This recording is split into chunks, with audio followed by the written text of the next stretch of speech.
বিসমিল্লাহির রহমানির রহিম।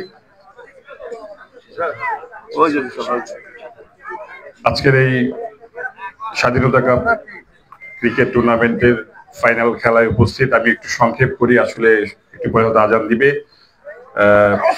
আমার সাথে উপস্থিত এবং আমন্ত্রিত অতিথি যারা আছেন, স্থানীয় জলঢাকার যারা আছেন, সবাইকে আমার সালাম। আসসালামু আলাইকুম ওয়া রাহমাতুল্লাহ। অন্য ধর্মের প্রতি রইল আমার আদাব এবং শুভেচ্ছা। আমরা সবাই জানি যে আজকে শিশু মায়ের হাসিতে হেসেছে। আমরা তার জন্য কি একটা সাজানো বাগান করতে চাই। তো আমরা সম্প্রীতি, উন্নতি এবং একতাবদ্ধ হওয়ার যে আগামীর বাংলাদেশ করতে চাই, তো সেটার জন্য কি একটা প্ল্যাটফর্ম দরকার। এই প্ল্যাটফর্ম গুলো কি হচ্ছে, যেগুলো ছিল না গত 16, 17, 18 বছরে। খেলার মাঠ। এখানে একজন ক্রিকেট কোচ আছেন, উনি ভালো করেই জানেন যে 11 জন প্লেয়ার যখন মাঠে আসে, অনুশীলন করে এবং 11 জনের মধ্যে যে ঐক্যবদ্ধতা তৈরি হয়, যদি 11 জনের মধ্যে কম্বিনেশন না থাকে তাহলে সেই ম্যাচ কি যেটা সম্ভব। এখানে কমিটমেন্ট থাকে, এখানে পরস্পরের প্রতি শ্রদ্ধাবোধ থাকে, এখানে একজন আরেকজনকে বিভিন্ন ভাবে সহযোগিতা করে, তারপরে একটা সুন্দর টিম করে ওঠে। তো আমরা যদি খেলার মাঠে 11 জনের একটা টিমকে যারা করতে পারবো, তারা রাজপথে গেলে রাজপথের যে দাবি দেওয়া আছে সেগুলো আদায় করে নিতে পারবো। আমরা সমাজের বিভিন্ন কর্মকাণ্ডে তখন আমরা আমাদের অবদান রাখতে পারবো কিনা বলেন। তো আমাদের তো আসলে গোড়ায় হাত দিতে হবে, এবং গোড়ায় হাত দিতে গেলে আমাদেরকে এখান থেকে, আমরা নীলফামারীতে এখন আমাদের একজন ভালো ক্রিকেটার আছে, আপনারা সবাই জানেন, কি নাম তার? নিশাদ।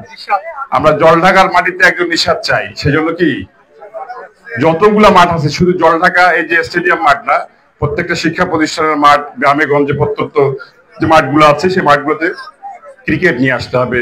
আমাদের ছেলেমেয়েরা, আগামীর ছেলেমেয়েরা যারা আসছে, শিশুরা যারা আসছে, তাদেরকে ক্রিকেটে উদ্বুদ্ধ করতে হবে।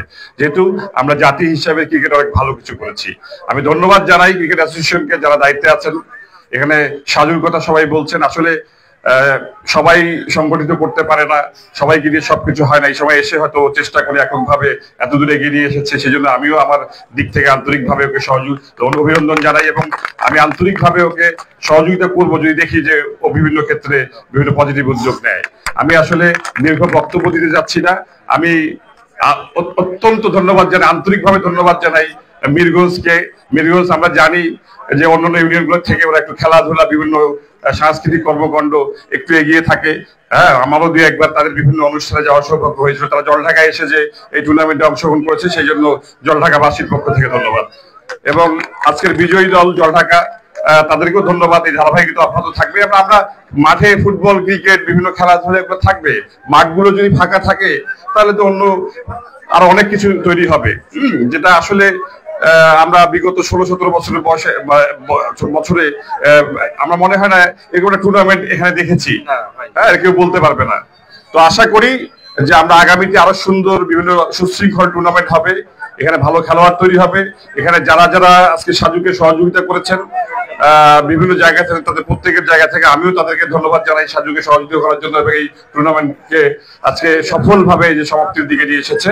আমি আমার বক্তব্য দীর্ঘায়িত না করে উভয় দলকে আরেকবার ধন্যবাদ জানিয়ে, আয়োজক কমিটিকে ধন্যবাদ জানিয়ে, এবং যারা উপস্থিত হয়েছেন দর্শকবৃন্দ সবাইকে ধন্যবাদ জানিয়ে আমার বক্তব্য শেষ করছি। আসসালামু আলাইকুম ওয়া রাহমাতুল্লাহ।